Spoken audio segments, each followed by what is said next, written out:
Okay, what we're looking at here now is our attempt to create on the game table a little bit of a variety in visual appearance.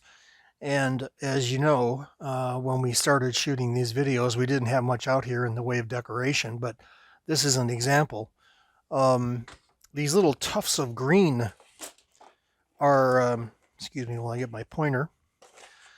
These little tufts of green are from JTT Enterprises, and we picked them up at Hobby Lobby. And what's just interesting about these is that they're small, they're within scale, if you will, of something that looks attractive, and it breaks it up. It breaks up the look of the table. For instance, I just threw them out here in spread out fashion, but you can certainly see that by adding these, it turns an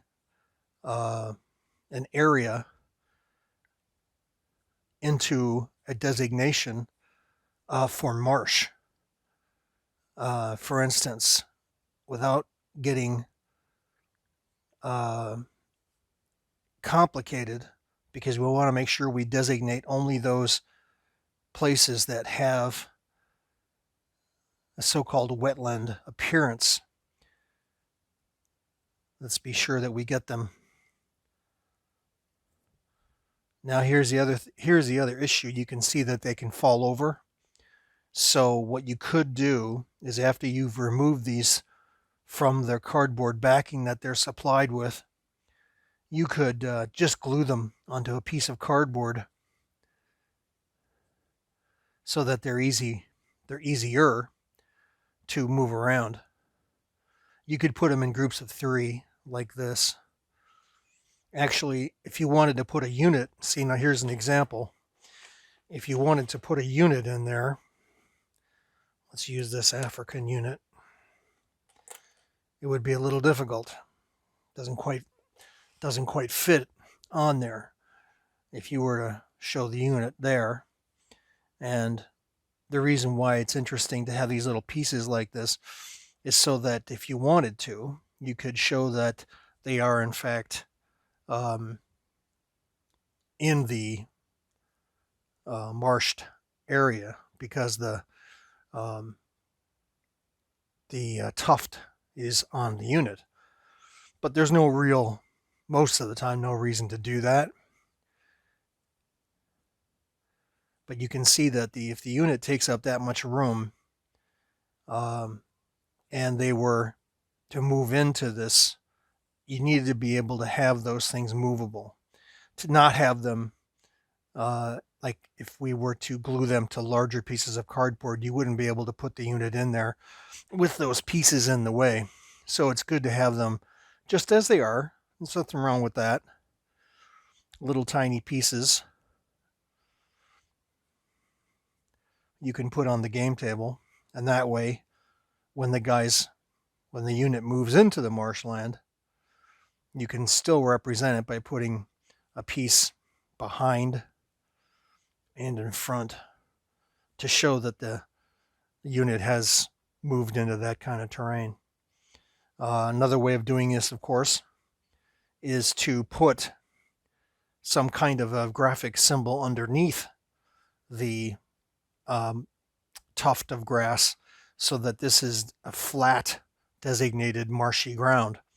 And that could easily be done by just drawing up a piece of cardboard or something, or even clear acetate, and drawing some watery holes or watery drops to show that that's a marsh, and then put the little tuft on there to even augment that color or decoration even further. So that would also be kind of cool. So just a little note on how to make the game board just a little bit more, less golf course like, by putting out some tufts of green or tufts of grass. Occasionally, you don't have to go nutty. This is actually nutty because I've got these I wanted, again, with our proof of concept, just show that the area can be augmented and broken up, kept from looking, too predictable. Spread these things around. And you can really spread them out if you wanted to. They don't have to mean marshland. They could just mean nothing. They could just be representative of tufts of grass. So you can do all different kinds of things just by having them spread around. And you could also paint them too. They could be painted. Another interesting thing to do is just to put these near the water to kind of take away that graphic-y look,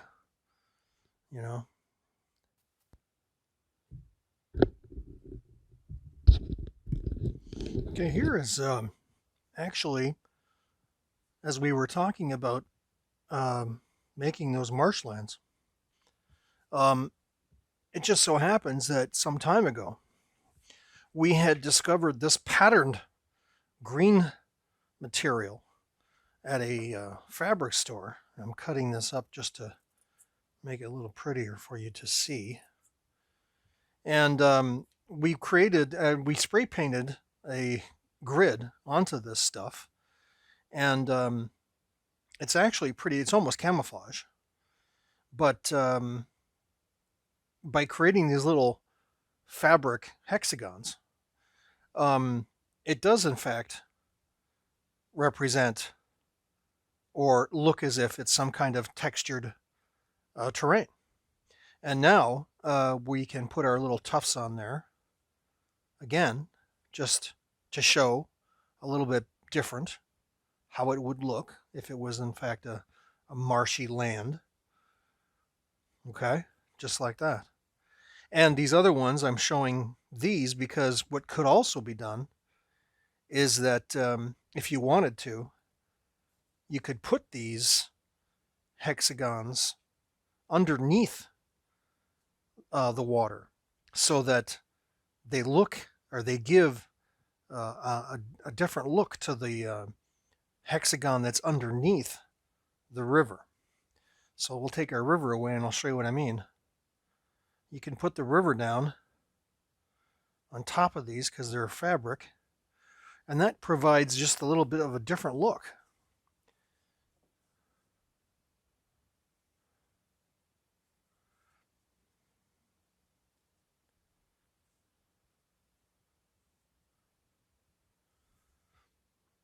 See, it provides you the ability of putting something underneath there that takes away the straightness, the starkness.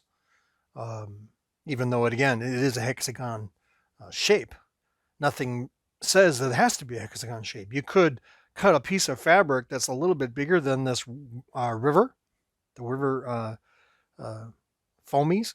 You could cut a fabric and put it underneath so that it provides what looks to be like a bank of that river. Going still further, here's an example. Let me just take a minute here to cut some more of this off. I'm cutting it from a full sheet of fabric that we, as I say, painted a grid on. And it's not going to be perfect. They're not going to be perfect hexagon shapes, but they don't really need to be.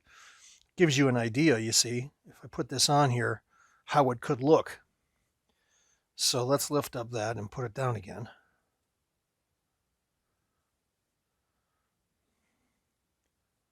See, anything that you can do that takes away the obvious look of things is potentially helpful. I'm not saying this would be the answer, but it is a possible answer to give a better look to the game table. So this gives you an idea. It gives you the representation of a bank as opposed to not having a bank.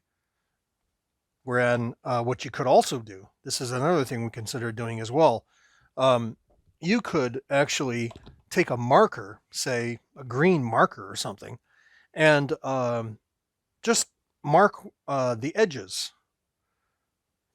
Just draw a bank on there, because, like as I said, these are cut from foamies, so it's foam. And if you really wanted to augment the look of this, just draw green, or probably, I guess green would be the better thing to do, because it is water. The vegetation is going to grow along the edge um, of the water, so you could have a green look to it, just to bring in that different look. So, and then you could, of course, flip this uh, water section over, and you could avoid, the other side would not have the bank drawn on. This side would. It just provides, again, a different look to the terrain, and that's helpful. So, another little continuing help to make these game tables look a little less. And you can see here's the fabric, and it's this kind of fabric on one side, and then it's a little lighter on the other side. So this almost looks like a marshy land right there, and this just looks like the floor of a forest, which, ironically, is what we had hoped it would be used for, and it is in fact used for. We can put these down underneath the forest trees, and that shows us where the forest is. So we don't have to be, precise in how the trees are put on there. And that way, when a unit comes along and is going to move into the hexagon grid or the hexagon forest, you simply have to pick it up, move it out of the way, and put the unit in there. You can still see that the forest is still there, but the guys are, easier to move around. And then when they leave again, just put the model back on top. So, pretty cool.